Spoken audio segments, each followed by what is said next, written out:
Trevor, thank you very much for joining me today. Pleasure, good to be here.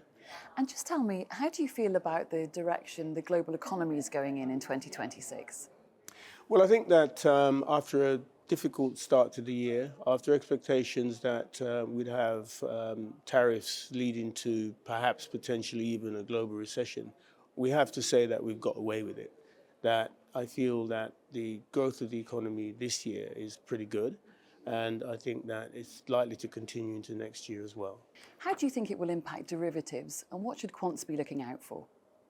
I think that quants obviously always look for volatility. They want there to be changes taking place, particularly in markets.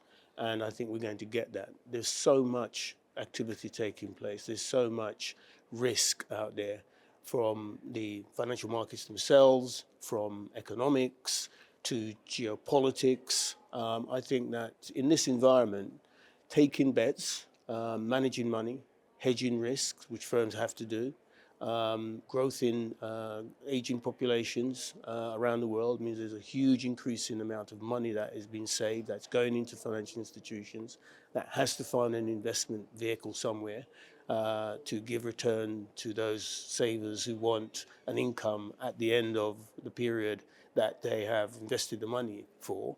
So I think that for derivatives firms and quants, I think that it's a huge bonus for them, this kind of environment, because it means that the gap between outcomes and the money that's been placed on some of those outcomes is so risky that they're going to be very, very active indeed covering those risks.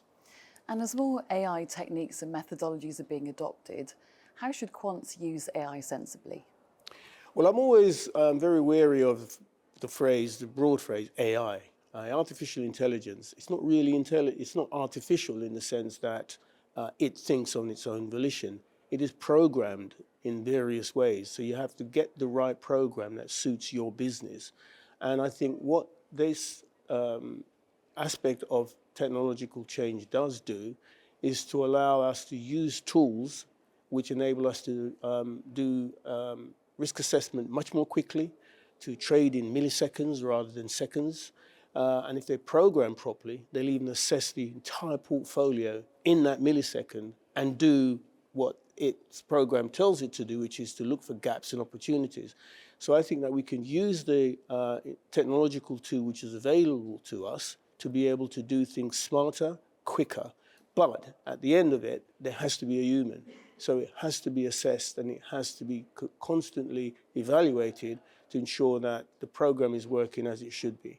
So I think that whilst you have to have a lot of trust in the algorithms that have been used to produce this tool, I think you also have to ensure that humans keep a check that it's doing what it's intended to do. So you always need to be overseeing it. You have to be overseeing it, and see, but also, of course, you need someone who understands what it's doing to be able to oversee it properly.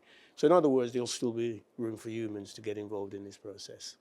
Trevor, thank you very much for your time. Thank you, Joan. It's a pleasure.